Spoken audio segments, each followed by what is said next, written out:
오늘 저는 여러분과 함께 당신의 꿈이 죽을 때란 제목으로 은혜를 나누고자 합니다. 사람들마다 이 세상에 살면서 크고 작은 꿈을 가슴에 품고 살아가고 있습니다. 그리고 또 그 크고 작은 꿈들이 산산조각으로 깨어진 슬픔들도 체험하지 않은 사람이 별로 없을 것입니다. 꿈이 땅에 떨어져 겨울처럼 산산조각이 날 때 우리들은 절망의 계곡에서 죽음을 체험하게 되는 것입니다. 모세는 이와 같이 절망과 죽음을 체험한 대표적인 인물인 것입니다. 여러분 잘 아시다시피 모세는 바로의 딸의 양자가 되어서 40년 동안 바로 궁에서 자랐습니다. 그렇기 때문에 그 속에서 이식주의 화스러운 생활은 말할 필요 없고 그 당시의 최고의 교육을 받았으나 그러나 그 속에 흐르는 피는 히브리인의 피였었습니다. 나이 40이 되자 애국애족할 마음이 생겨서 종살이하는 히브리 민족의 정황을 살펴보러 궁 밖에 나갔었습니다. 그리고 그들이 노역장에 가보니까 애굽 사람 한 사람이 히브리 사람을 몹시 구박하고 때리는 것을 보고 난 다음 전후 좌우를 살펴보자 다른 애굽 사람이 안 보이니까 달라들여 그 애굽 사람을 쳐서 죽여서 모래에 파묻어 버렸습니다. 자기는 하나님께서 자기 손을 통하여 히브리 민족을 구출하는 줄로 알았었습니다. 그 다음날 또 나가보니까 히브리 민족끼리 서로 싸우는지라 그가 들어가서 뜯어 말렸습니다. 어찌하여 동포끼리 싸우느냐? 외국에서 종살이하는 것도 슬픈 일인데 동포끼리 싸우던 이 웬 말이요? 그러자 악을 행하던 히브리 민족이 모세를 향하여 달라들면서 말했습니다. 당신에게 누가 재판관으로 세웠어? 어제 애굽 사람을 쳐서 죽인 것처럼 또 나를 쳐 죽이겠소? 그러고 달라들었습니다.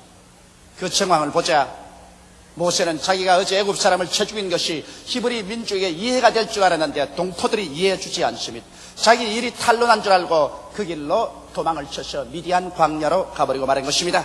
그는 미디안 광야에서 이제 도망친 사람으로서의 쓸쓸한 삶이 시작했습니다. 아무도 알아주는 사람 없고 또 아무도 인정해주는 사람도 없습니다. 희망이 다 끊어졌었습니다.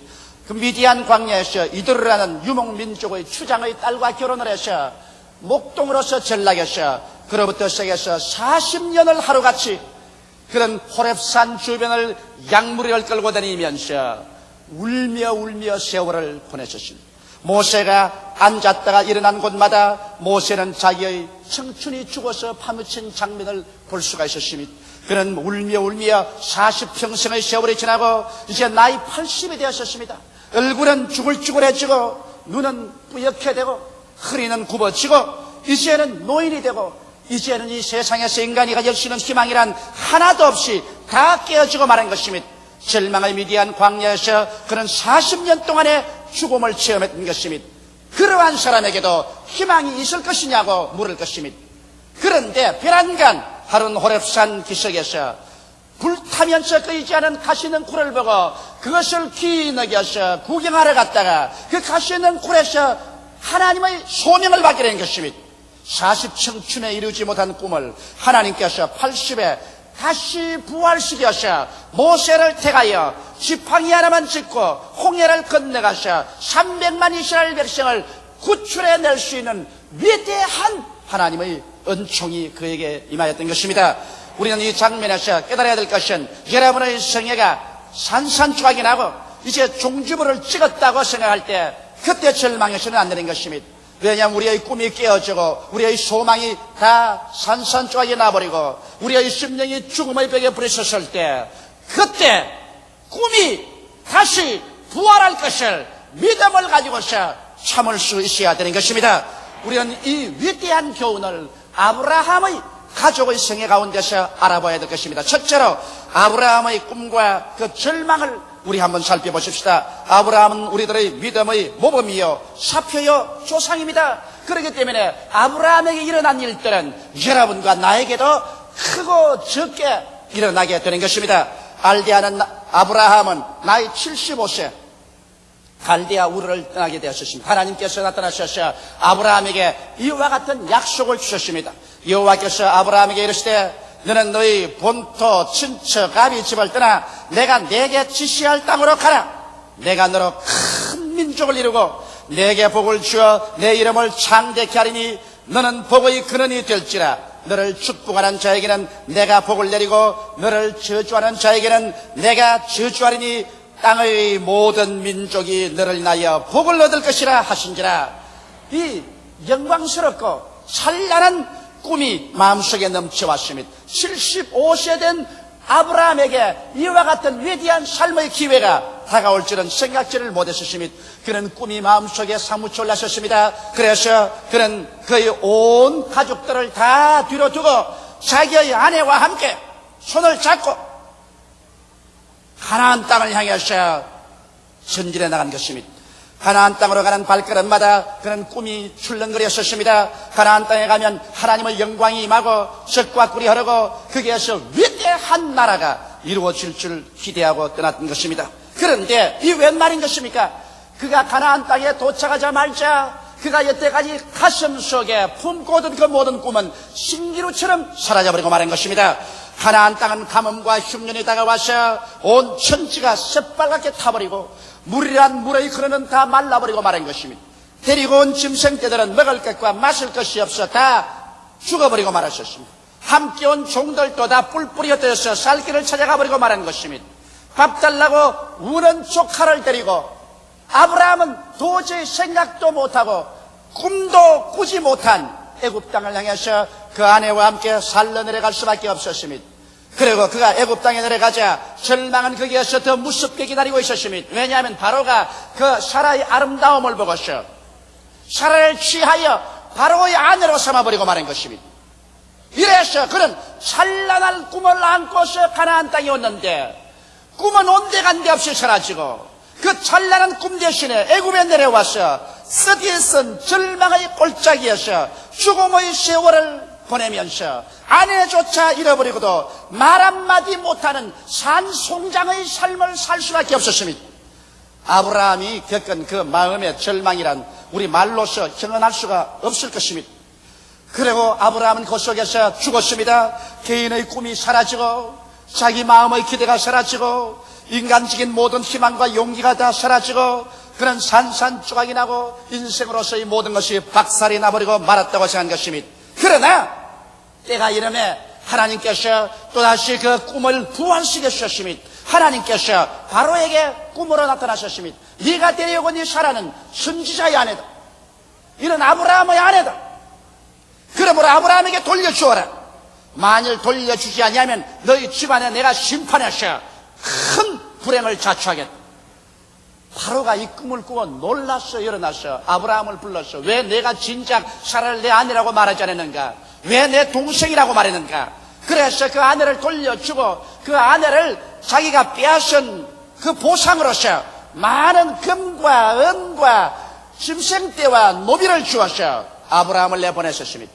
아브라함은 다시 한번 그 아내를 찾고 많은 금과 은과 짐승과 노비들을 거느리고 애굽에서 나와서 가나안 땅에 올라가서 가나안에서 제단을 쌓고 여호와의 이름을 부르게 된 것입니다. 그렇죠. 하나님께서 아브라함에게 말씀하시기를 아브라함아 내 눈을 들어 동서남북을 바라보라. 내 눈으로 보이는 그 땅을 너와 내 자손에게 주겠다고 약속하신 것입니다. 이래서 아브라함은 가장 무서운 절망의 계곡에서 그 꿈이 다시 부활해 일어나서 그는 가나안 땅에 올라와서 하나님의 능력으로 다시 그 땅을 얻게 됐던 놀라운 종을 받게 된 것입니다. 그러면 우리 두 번째 사라의 꿈과 절망을 한번 살펴볼까요? 여러분, 사라는 아브라함을 따라서 갈대아 우르에서 나올 때 그런 사랑하는 자녀의 의미가 될 수 있다는 약속을 받았었습니다. 하나님께서 아브라함에게 말씀하기를 너로 큰 민족을 이루어주겠다 하셨으니 그 민족을 이루어자면 반드시 자기 몸에서 자손이 생겨야 될 것인 것입니다. 그래서 하루가 여삼처럼 사라는 자녀가 생기기를 기대하셨습니다.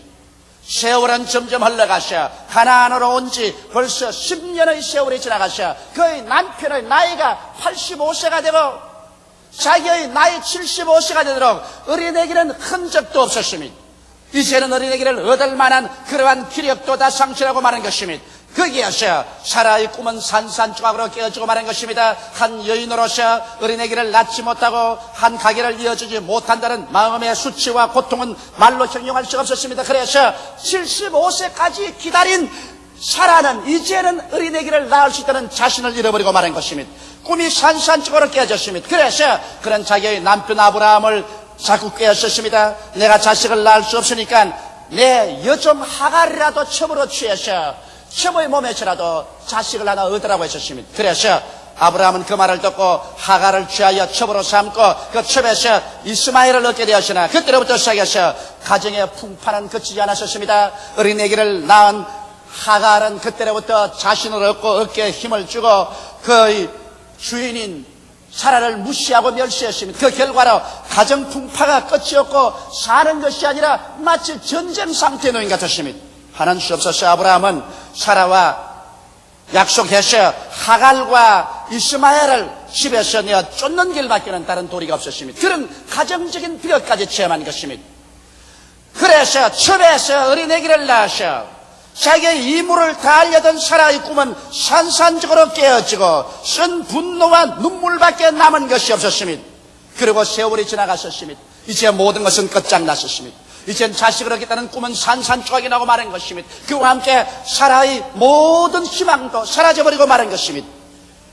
아브라함은 나이 99세가 되고 사라의 나이 89세가 되었을 때 주님께서 찾아와서 그 꿈을 부활시키려고 하셨습니다. 성경에 보면 창세기 18장 12절로 15절에 사라가 속으로 웃고 이르되 내가 노새였고 내 주인도 늙었으니 내게 어찌 낙이 있으리요. 여호와께서 아브라함에게 이르시되 사라가 왜 웃으며 이르기를 내가 늙었거늘 어떻게 아들을 낳으리요 하느냐. 여호와께 능치 못한 일이 있겠느냐. 기한이 이럴 때 내가 내게로 돌아오리니 사라에게 아들이 있으리라. 사라가 두려워서 승인치 아니하여 가로되 내가 웃지 아니하였나이다. 하라사대 아니라 내가 웃었느니라. 하나님께서 아브라함과 사라에게 와서 이제 곧 아들이 있겠다고 말하니까 아브라함도 엎드려서 웃었습니다. 하나님 이스마엘이나 살게 하여 주옵소서.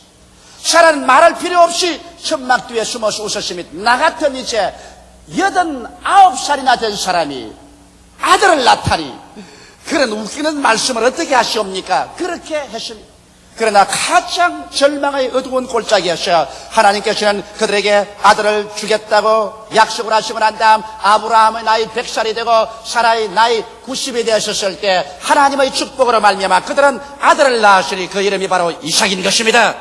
이것은 하나님께서 여러분과 나에게 절대로 절망하지 말 것을 교훈으로 보여주는 것입니다. 성경 히브리서 11장 11절로 12절에 보면 믿음으로 사라 자신도 나이 늙어 단산하였으나 잉태하는 힘을 얻었으니 이는 약속하신 이를 미쁘신 줄 알미라. 이러므로 죽은 자와 방불한 사람으로 말미암아 하늘의 흐다한 별과 또 해변의 무수한 모래와 같이 많이 생용하였느니라.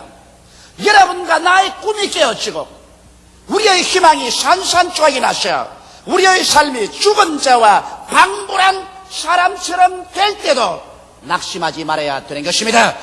죽은 자를 살리시며 없는 것을 있는 것까지 부르시는 일을 하나님으로 믿으시면 우리 스스로가 주님께 나와셔서 우리 자신이 죽은 자와 방불한 인생같이 되더라도 우리가 낙심하지 말고 기대를 저버리지 않고 주님 앞에서 기다리면 아브라함에게 부활을 주신 하나님, 사라에게 부활을 주신 하나님께서 여러분과 나에게도 위대한 부활을 주셔서 꿈이 이루어지게 만들어 주시는 것입니다. 나는 세 번째로 가장 큰 죽음, 가장 큰 축복에 관해서 말씀하고 싶습니다. 이것은 아브라함과 사라에게 동시에 다가온 일인 것입니다. 그들은 소망의 꽃으로서 이삭을 가지고 있었습니다. 이삭은 날로 자라서 이제는 금지 옥엽받고 눈에 넣어도 아프지 않게 성장했었습니다. 그리고 아브라함의 모든 꿈과 사라의 모든 꿈이 이삭에 총집결되어 있었습니다. 그럴 때 청천벽력 같은 꿈을 깨뜨리는 하나님의 음성이 들어왔습니다. 아브라함아, 내 사랑하는 독자 내 외아들을 데리고 모리아산에 가서 그를 잡아 제물로 드리라. 인간의 꿈이 여러분 깨어진다 해도 이처럼 처참하게 깨어질 수가 없습니다. 자기의 친자식을 잡아서 제물로 드리라는 명령, 이 하나님의 명령보다 더 처참한 명령이 어디 있겠습니까? 그러나 여기 아브라함은 조금도 자기 스스로의 생각에 굴하지 아니하고 곧장 그 아들의 나무를 짊어지고 그 한 손에 불을 들고 한 손에 칼을 들고 사흘 길을 걸어서 모리아산에 가서 짐승과 종들을 두고서 아이와 함께 내가 제사를 지내고 오겠다고 모리아산으로 올라가게 된 것입니다. 올라갈 때 이삭이 질문했으니 아버지, 장작도 있고 여기 불도 있고 칼도 있는데 제물로 드릴 어린 양은 어디 있나이까? 이 말을 들었을 때 아브라함의 간담이 서늘하고 억천간장이 무너지지 않았겠습니까?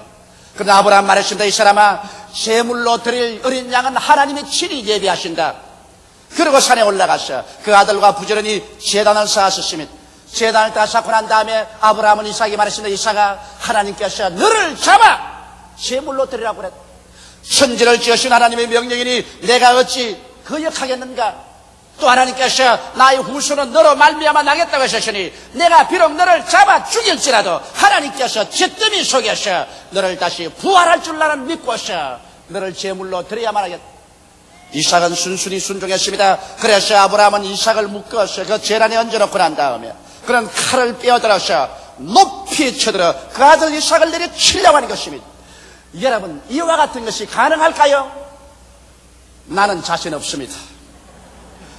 거기에서 아브라함이 믿음의 조상이 될 만한 자격이 있습니다. 우리 범인들은 결코 그렇게 할 만한 용기가 없습니다. 차라리 천당 본부에 못 들어가고 문지기가 될지언정 하나님 이것만은 면해 주시옵소서. 아마 틀림없이 그렇게 했을 것입니다. 그러나 여기에 아브라함은 하나님의 명령이면 자기의 외독자 이삭까지라도 스승치 않고 바치는 위대한 믿음의 사람이었습니다. 나는 이 믿음에 대한 이야기를 읽을 때마다 마음속에 감격하고 감동되지 아니할 수가 없습니다. 아브라함이 막 칼로스 내리치려고 할 때 하늘에서 천사의 음성이 들려왔습니다. 아브라함아, 아브라함아, 내 아들에게 해치지 말라. 내가 내 독자 내 외아들이라도 아끼지 아니하신즉 참으로 이제 하나님 사랑한 줄을 아노라. 그러므로 하나님께서 그때 하나님의 이름을 두고 맹세해서 가라사대 내가 내게 복주며 복주고 너를 번창케 않고 번창케 하라고 말씀하신 것입니다. 여기에서 가장 큰 죽음에서 가장 큰 부활의 연총이 그에게 임하게 된 것입니다. 여러분, 이 이야기를 통해서 보게 될 때 여러분과 나의 생애 속에 우리가 받을 위대한 교훈이 있습니다. 여러분과 내가 죄를 회개하고 예수를 구주로 믿을 때 성경은 말씀하기를 모두 다 아브라함의 자손이 되었다고 말씀한 것입니다. 하나님께서는 아브라함을 우리 믿음의 조상으로 삼은 이상 아브라함을 섭리하시고 인도하신 그 하나님께서는 믿음의 후손인 여러분과 나에게도 그와 같은 원리를 가지고서 주님께서 섭리하시고 돌보아 주시는 것입니다. 이렇기 때문에 우리가 이 세상에 살면서 하나님을 섬기고 그 나라와 그 일을 먼저 구하며 하나님께서 말씀과 성령으로 여러분과 나의 가슴 속에 찬란한 꿈들을 넣어주시는 것입니다. 하나님께서는 주의 백성치고 꿈이 없이 살기를 원하지 않습니다. 성경은 말씀하기를 말세 남종과 여종에게 성령을 부어주리니 너희 늙은이들은 꿈을 꾸고 젊은이들은 환상을 볼 것이라고 말한 것입니다.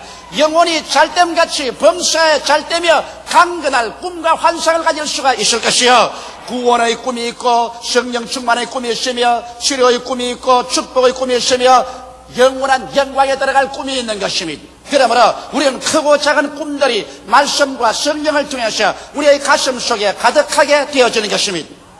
그러나 한 가지 우리가 알아야 될 것은 꿈이 인간에게 접붙여질 때 인간은 그 소망이 이루어지기 전에 먼저 죽음을 체험해야 된다는 것입니다.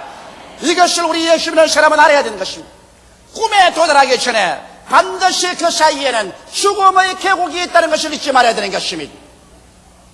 여호와는 나의 목자시니 내게 부족함이 없지만은 잔이 넘치는 생활로 건너가기 위해서는 그 사이에 사망의 엄침한 골짜기가 기다리고 있다는 것을 알아야 되는 것입니다. 아브라함도 그 죽음의 골짜기를 지나셨습니다. 사라도 그 죽음의 골짜기를 지나셨습니다. 이삭도 그 죽음의 골짜기를 지나셨습니다. 여러분과 나도 예수를 믿고 하나님의 약속과 영광에 도달하기 전에 반드시 심한 죽음의 골짜기를 지나서 내 희망이 다 깨어지고 이제 모든 것은 절망이로 하는 그러한 산송장이 되는 그런 느낌, 마치 죽은 자와 방불하게 되는 그런 느낌, 이와 같은 것을 체험하게 된다는 것입니다. 이러한 죽음의 골짜기를 지나갈 때 여러분과 내가 낙심하지 말아야 되는 것입니다. 이것이 반드시 하나님의 그런 섭리인 것입니다. 왜 죽음의 골짜기를 지나가야 할까요? 첫째로 하나님께서는 여러분의 꿈이 깨어질 때 여러분의 육신의 자아도 깨어지게 만들어 주시는 것입니다. 여러분, 인간이 깨어지지 않은 상황에서 꿈을 이루어지면 옛날에 아담과 하와가 교만했듯이 우리가 교만해져서 또다시 마귀를 정죄하는 정죄에 떨어질까 위험한 것입니다. 이렇기 때문에 하나님께서는 여러분과 나에게 꿈을 이루기 전에 반드시 교만의 가시를 뽑아야 되는 것입니다. 내가 했다, 나를 보라, 내가 얼마나 위대하냐. 교만의 가시를 깨뜨리기 위해서, 교만의 가시를 뽑아버리기 위해서 꿈이 이루어지기 전에 여러분과 나는 사망의 골짜기를 지나서 자아가 깨어지는 체험을 해야만 되는 것입니다. 여러분, 인간의 혼이 깨어지는 것은 혼이 나야 깨어지지, 혼이 나지 않으면 깨어지지 않습니다. 그러므로 하나님께서는 여러분과 내가 마음에 품었던 그 꿈을 산산조각나게 하셔 여러분과 나의 가슴 속에 혼이 나고 마음이 깨어지고 주님 그 발 앞에 엎드려 항복하도록 만드는 이와 같은 승리를 베푸시는 것입니다.